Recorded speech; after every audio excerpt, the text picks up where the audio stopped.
Perfect. Okay.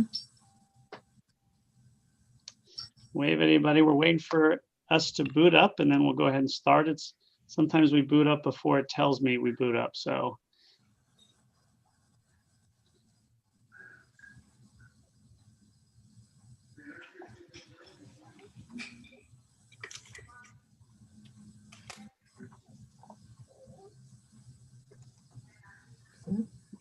welcome everybody to the Rabbi Interviews.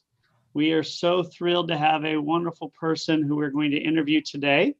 Welcome everyone coming for the first time. Welcome everyone who comes consistently. We know we have a wide range of people who come on this podcast. So today we have the great privilege of welcoming Joanna Rich. As we know, anybody who decides to come onto the Zoom portion instead of YouTube has the ability to ask questions. We have Larry and Philip here who will be asking questions as well.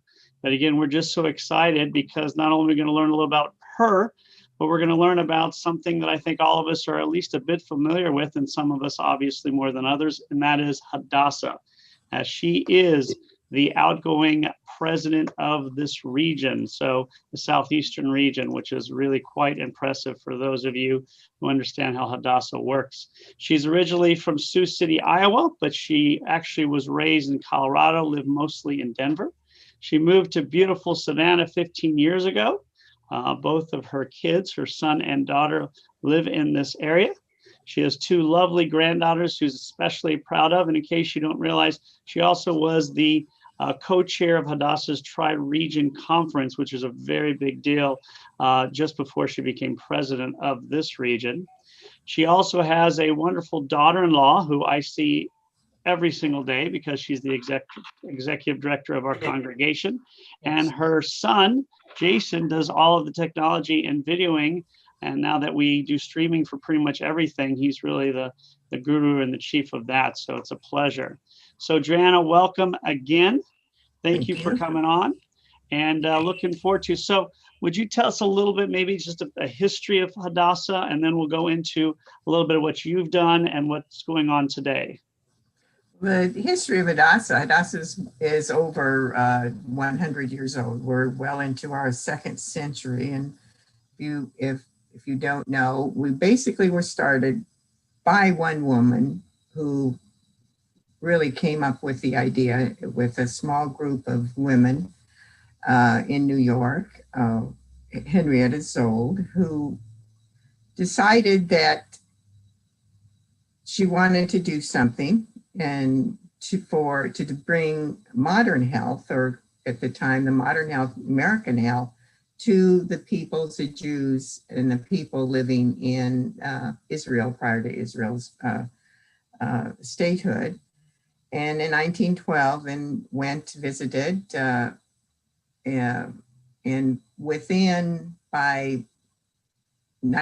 1918, she had brought a full contingent, medical contingent of over 45 medical doctors, nurses, other healthcare professionals to the area.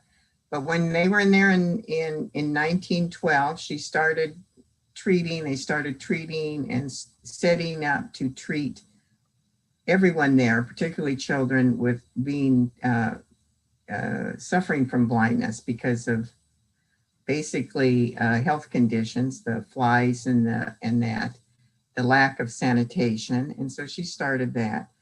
From there, it had certainly prospered, and this is an American organization, primarily for women originally, and she continued to the point developing a hospital in Israel. And we are eventually into a second hospital in Israel. And at one point, I think we're probably outpaced now by the many technical companies that now are relocated in Israel. But at one point, Hadassah was the second largest employers of citizens of Israel working for our hospitals and our medical systems. But the best thing that she represents and what Hadassah represents is it didn't end there, and it didn't totally stay focused within that area, although that is our primary mission in Israel with the hospitals. She realized that everywhere, this is important. Health is important everywhere.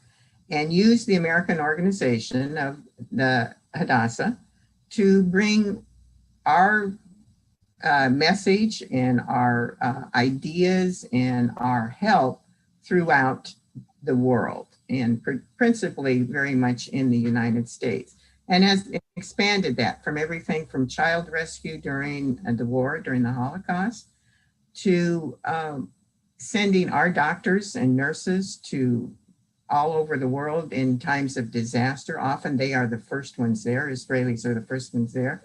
There have been times when they've had to go in without acknowledgement that they were from Israel in certain areas, but they were there, they helped, and they were set up to administer what the countries needed to recover. So it is a very strong, proud organization, a very successful organization, and you can see probably next to my family, it's probably my greatest love for well over 50 years. Well, that's a great synopsis. Questions? I'd happy to answer. Well, again, it's a great synopsis. And I think we all know of Hadassah. We think of Hadassah, we think of women, we think of health, we think of Israel. It's hard for us today to believe that Israel was that type of country in 1912 that needed so much support from the outside world, but we don't all realize that in 1912 it was beyond a third world country at the very lowest levels. And to go there in 1918, which I imagine, I didn't know about that first trip, was probably right after the greatest war in human history up to that point, to help out was probably actually also quite difficult and quite amazing. So we know about that. I want to ask you a little bit about, I know for myself, because I grew up in Young Judea, which used to be the youth group for Hadassah. What has made Hadassah so popular and so important in every age? I think that what does that is the ability of Hadassah to change, to be willing to change, and to go where it needs to go. When I started, I was a young mother, with one very small child. And what brought me in were the things that spoke to not only what they were doing at the hospital, but what they were doing in the United States. They had little programs that were geared towards mothers and fathers with young children, to teach them, to educate, to kind of a day, almost a daycare, but the parents were there and doing it with leaders. So that was one of it. The other thing that I saw happening was the continual education, always education. And I'm a former teacher, so that's very important to me. But the fact that it was stress. We were a women's organization. We held the power. It was our organization. And what we were doing was benefiting, women were benefiting the world. We had the power to create things, to make things happen. And I think they've since involved, knowing that we've gone away from being, and I dare say it, but I'm sure you've heard it before, the old women's organization. And my husband, when I joined, he says, "Is that for old ladies?" I says, "Well, I don't know. There's a lot of young women there, so I'm joining." And to expanding our associates division, which is for men, which is growing and extremely important to Hadassah, to the point my son and husband are both associates. Of course, my daughter and daughter-in-law are members, and my granddaughters as well. So it has evolved. We've evolved. We're at the point now when we're looking at leadership saying that we need to look at those in the 40s, 50s, 60s age range. And Hadassah is willing and capable and does change to meet the needs. So we look at a broad spectrum of members. We're not one age, we're not one color, we're not one gender, we're not one religion. We are multiples. And I think that's what's allowed us to continue to grow. And of course, we are worldwide. We are part of the World Zionist Organization. It's Hadassah, the World Zionist Organization of America. So we are worldwide. So. And how many members are there in Hadassah? Do you know? U.S., there are generally right a little over 300,000 members. And then plus our associates, I'm not sure associates right now are probably, I think 80 some thousand or somewhere. They have grown. It's grown considerably. So we're talking just in America, almost 400,000, and in the world, obviously, would be a lot more than that. So that's a pretty impressive organization, especially when we remember it's over 100 years old. And yes, I think there has been that reputation. It is for sometimes we've heard for older women, but obviously that is not true. And I know my wife is very involved, and she is very excited about all the programming going on. Any questions from Philip or Larry before we continue? Yeah, I'd be interested, Joanna, excuse me, Larry. As broader opportunities have been made available to women than were back when Hadassah got started, has that put a strain on the ability to attract and retain the caliber of leadership that you want? Not at all. It's only increased the caliber of leadership. If you read the bios, and you can see them on our Hadassah online in our speakers bureau, the bios of the leaders and the women that we do attract. And these are volunteers. You have to understand, Hadassah we have to pay for services such as accountants and legal, which they're not going to be in there as volunteers.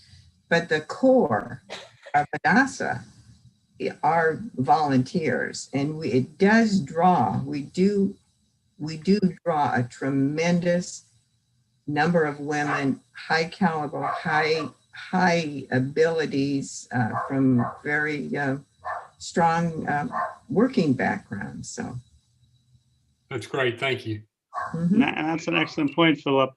We know as times change, things evolve. And I know, for instance, there used to be a lot of Jewish country clubs, and almost all of them have disappeared because all the other country clubs opened up. And in some fields, that has really been harmful, and as it is also helpful. So it's great to hear that Hadassah is doing so strongly right now. And I know that in Israel, they're very strong. We know about the hospitals. And I mean, generally, when you go on a tour to Israel, you even go and tour the hospitals. I mean, it's one of the top places to tour. And why is it so important, and why is it so interesting that people want to tour hospitals in Israel when you're there on vacation? It draws a tremendous amount. And I think that is because our hospitals are known all around the world. And we were just voted again as one of the top hospital systems in the world. And it's a very diverse, our hospitals are very diverse in not only patients, but in the medical and people who work within the hospital. So we draw tremendous talent from all over. Our research is shared. It goes throughout the world. That's very important to Hadassah. And it's who we are. It is still our mission. It's so much a part of our mission. The health is still the biggest portion of our mission. So people tend to want to see what we're doing. And our hospitals are open for people to see. They do guided tours when requested. And they always have staff available to do touring if you do want to visit. Best thing is always to contact Hadassah Hospital before you go, and they'll set up something amazing for you. And I think that's just almost hilarious, because generally speaking, when I go to other countries, I try and stay out of the hospitals. Right. I only go there if I have to, absolutely, and there's no other way around it. Where in Israel, you go and visit, because when you see what's changed from 1912 to today, knowing that 1912, the country that is now Israel was a backwater, small, insignificant piece of the Turkish Empire, the Ottoman Empire.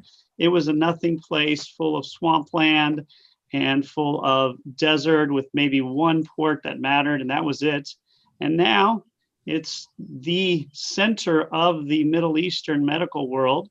Not only that, it has brought Middle Eastern medicine, at least in that part, to the same level as Western countries, Europe, America, Japan, which 100 years ago would have been, it's almost like going to another galaxy. It would have been absurd to say that. So it's really quite a tribute. Jane, you had a question. Welcome, Jane. I just wanted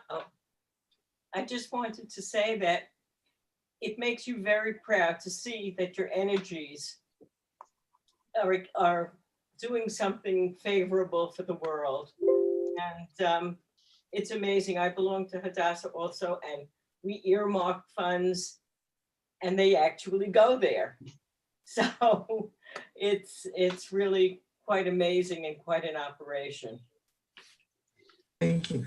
And so, Joanna, one of the other things I would talk about is, because obviously I grew up with Hadassah, my mom was a member of grandmother's, and we've known some of the things they've done, especially obviously with the two major hospitals in Israel and all of the good works they've done.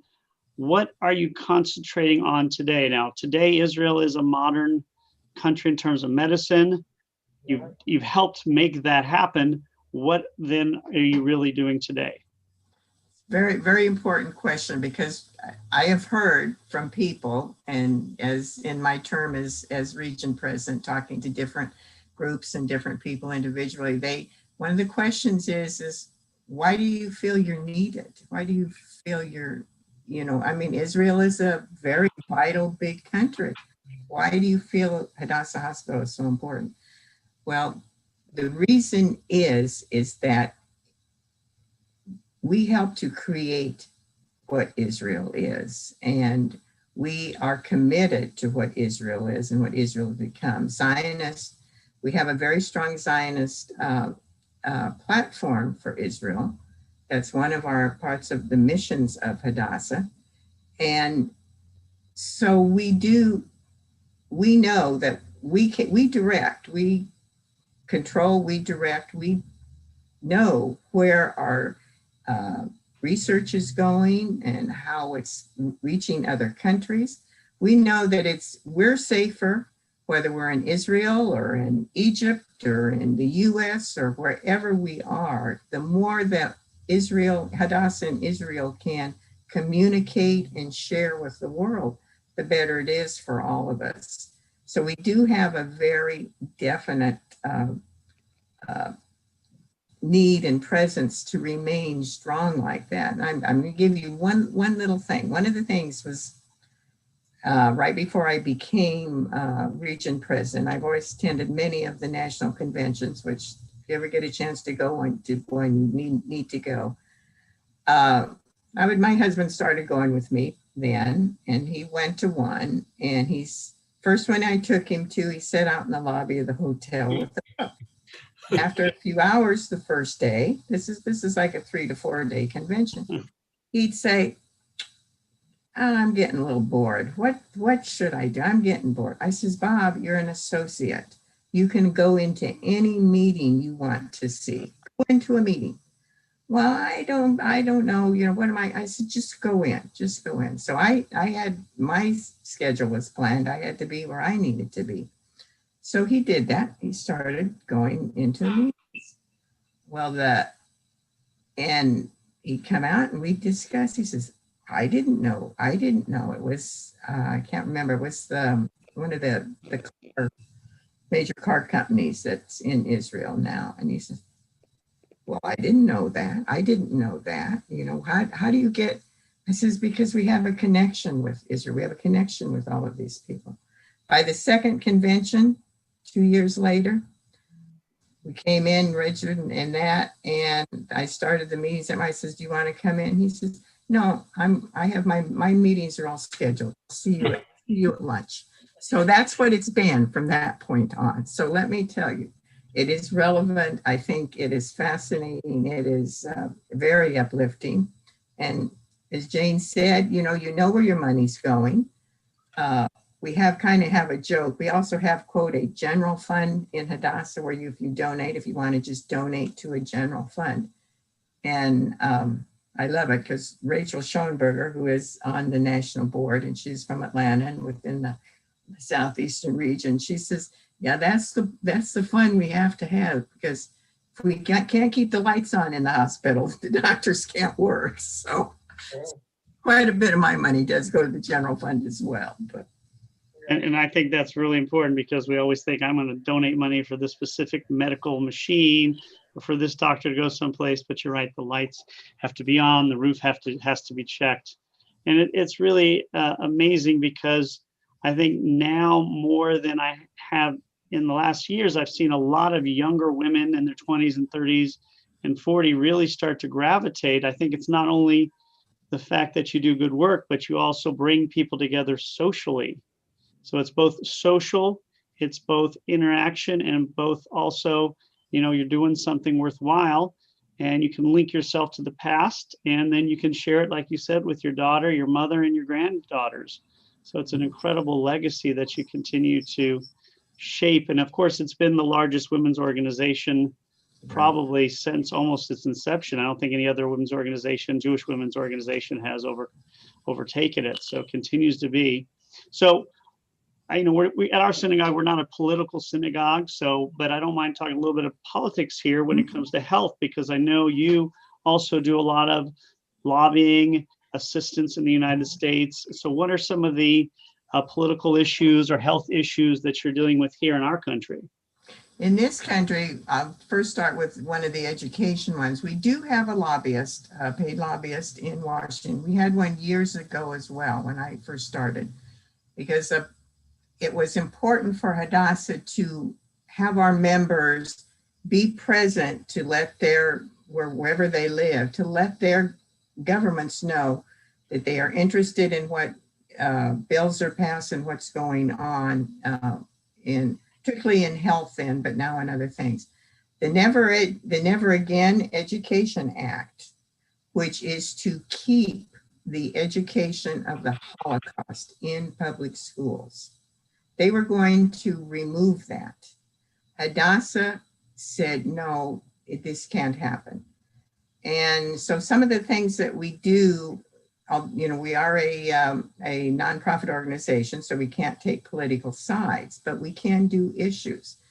So one of the things that they do are like a day in the district, which is your local, you're meeting with your representatives locally, a date in the state, where you go to your state capitals and meet with your representatives, senators, or a day on the Hill, where you're actually in Washington. And I was fortunate to be in Washington, and April was too then. Just a few, couple years ago, we were on the Hill for the Never Again Education Act, because we were personally in meeting with our representatives to say, would you consider signing on to this? Would you consider being a signer? This is important. And as you know, it was passed. It has been passed. We're extremely proud of that, because it's very important. The health bills that we do, the health that we've done, we have breast cancer, the BRCA gene that was discovery. That was a very big thing in the 80s when Hadassah started with the BRCA gene research, and which is absolutely essential and a huge bonus for the world, for women and men of the world, because it's not just a disease for women. We've gone into Parkinson's, heavy research into Parkinson's and disabilities and Alzheimer's. All of that is taking precedence, and we are doing a lot of funding and research in those areas. So we do primarily focus in health, but we also know that mentally and we have to provide education for people. We have to let people understand that what is important, what's important to them is something that they have the ability to do something about. So we are very active. And those are things too that Hadassah members are invited to attend. Any kind of an event like that, a day on the Hill or day in the district, date with the state. These are really wonderful opportunities to be able to walk through the halls of Congress or meet with a group, smaller group with a representative locally.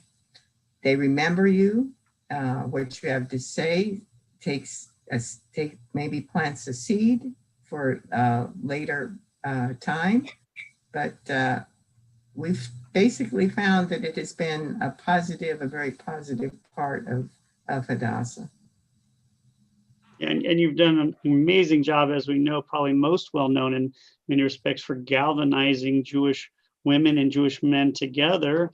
And we all know that the power in numbers is quite impressive, especially on the Hill. If they know a lot of people are concerned about this, they will really take notice. And that's really what you guys have been doing for a long time. Not only that, but I think we'll go to Larry first. I didn't see your hand, Larry. Sorry. So Larry, do you have a question? Yeah, it was just about how does Hadassah Hospital operate in a country that has socialized medicine, where you're reliant on such a large amount of contributions, from, not contributions, but I'd say membership, which is outside of, Israel. So how does that play in? Okay, as far as for the citizens of Israel, Hadassah Hospital receives the same social payment that any other hospital does there. So the care that we give, whether it's heart surgery or a broken foot or something, we're going to receive exactly what the state of Israel provides any hospital. Hadassah has become kind of a destination for people around the world. A lot of Americans will go there. And their hospital bills are then paid by generally the individual's health insurance. But our fundraising is what is the backbone of Hadassah Hospital, because the rate that they're paid by the state of Israel for surgeries or for any hospital care is like anywhere else. It's going to be a minimal amount.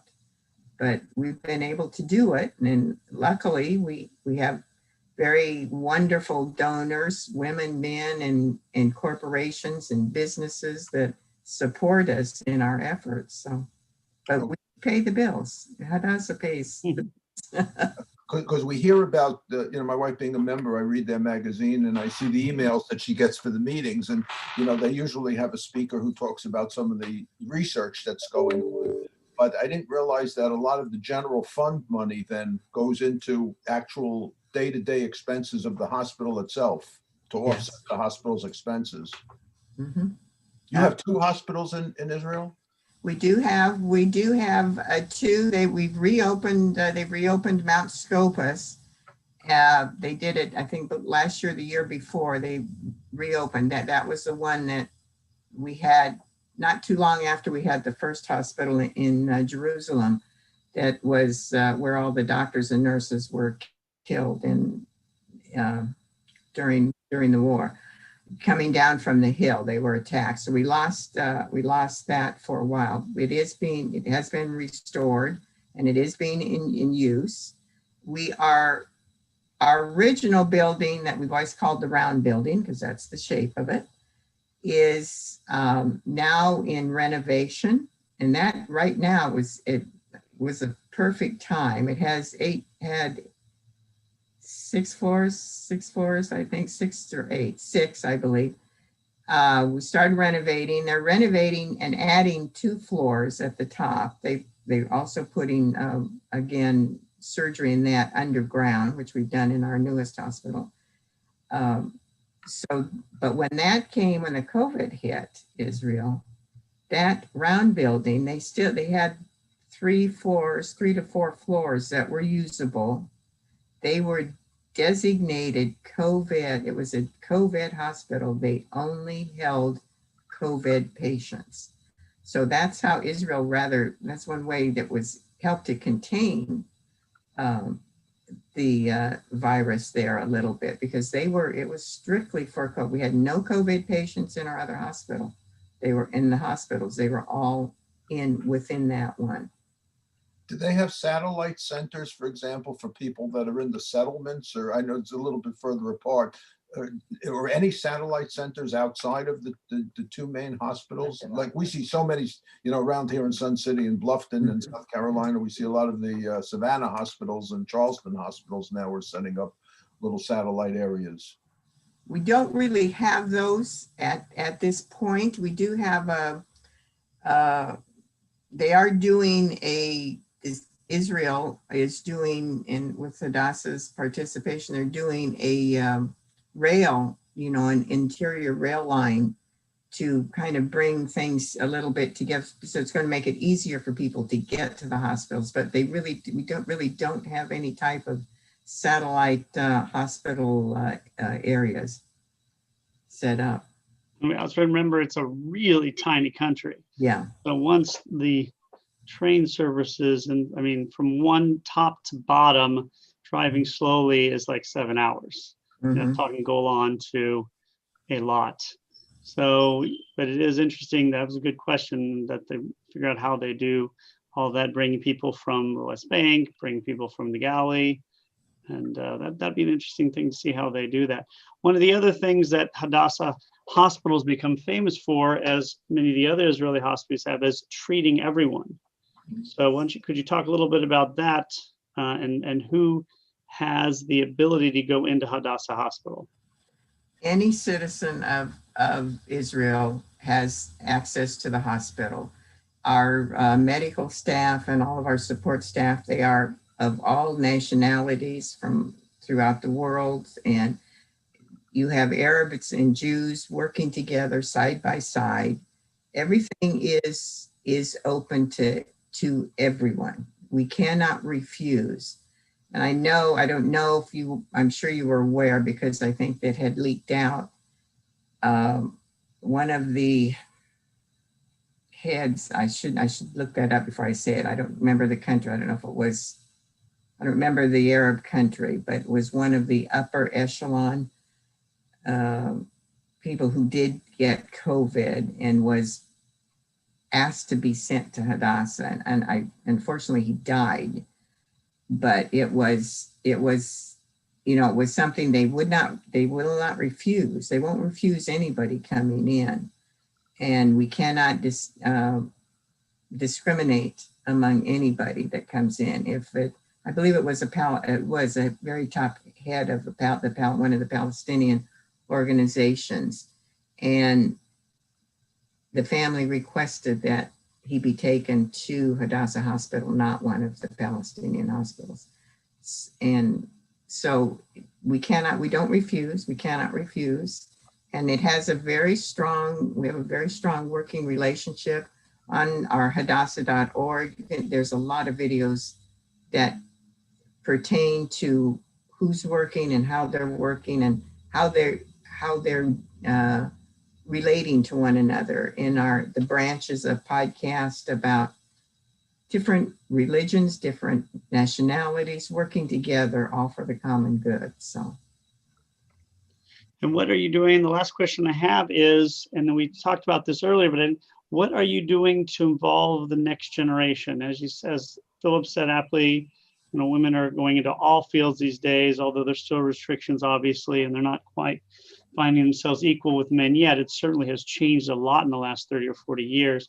What are you doing to bring in the next generation, the teenagers, the college students, the first-time employees, the new parents into Hadassah? That has been a major question for Hadassah for many years, because it's true, particularly when, probably this 60s, 70s, 80s, when women really heavily went into the workforce, it started to become difficult to bring them into a volunteer organization. So we have programs that set up that we have one in Atlanta, a new group called High Evolve, which is basically an online Hadassah group. So they can fundraise, they can meet, and luckily now with Zoom and used to be, go to meeting, things like that, you can do things together and remotely, and hopefully eventually we'll be back together in person. So they've loosened a lot of the restrictions on what we do, as far as making it convenient and easy for like young mothers to bring their children to a meeting, to be part of a meeting, to just making it convenient. We try to fit within the schedules. Some of the bigger chapters like Atlanta, they started when I was in Denver, Denver was also a big chapter with a lot of groups in it. And we had groups specifically set up for a specific age level or a specific interest. Like we'd have health professionals group, or we'd have women's groups. And we're still kind of doing that. Many of the larger chapters are still doing that, allowing people to identify specifically with who the people they are most comfortable with, or that fits the best within their own lifestyle. So we try to be flexible, and I think Hadassah probably is one of the most flexible organizations that I've ever belonged to. Definitively, and quite frankly, every organization, whether they've been a successful Hadassah or not, are searching for the young people to join, because again, it's the future, as you said, and Hadassah I think is doing a great job. Plus the reputation is really spectacular. People who are liberal, conservative, politically, religiously, everyone supports Hadassah and understands, and you've been able to kind of bridge the gaps. I don't know if you've heard, but not all Jews always get along or see eye to eye. This is probably news to many of you. But Hadassah is one of the few things that we all say, yes, we support Hadassah. So thank you for what you're doing. I know for me, being in Young Judea, which is a youth group, was an incredible experience. I know when I tell the story, when I ended up applying for rabbinical school for my first interview, was during a snowstorm in Cincinnati. So only, usually like 7 or 8 people, only 4 people were able to make the meeting. And one was a student, one was the rabbi who was the president, another was a faculty member, and the 4th was a Hadassah woman. So I knew I had one already in my pocket because I spent so much time in Judea. So I was like, all I need to do is really convince one more, and 50-50, I'll probably get in. So I want to thank you personally for getting me into rabbinical school. Very good. Happy to help. It was all you. Yes. So one more question before we leave, Larry. Yeah, you'd mentioned people going to the hospital, and one of the big tourist attractions we haven't mentioned so far is, of course, the Mark Chagall windows. Yes. Could you refresh my memory on how that came about? If you explain what they are also. Yeah. They are magnificent windows. Now I had just probably was fairly new to Hadassah when the Chagall windows were donated for the original hospital. And they are huge, they are magnificent, and they are highly prized and highly protected. Anytime there is any kind of a threat or a fear of anything happening, when they were having, the overhead strikes and things, the windows will be taken out and stored. They would be completely crated, stored, and safe. So the windows have come in and out several times. They are now in the newest hospital that we have, but they are highly prized and unbelievably amazing. And talk about Mark Chagall, the famous artist. Yes. And anybody's been to Israel, you see the stained glass windows that he created. Did he personally donate them, or were they donated by somebody? I thought he did, but I'm not sure.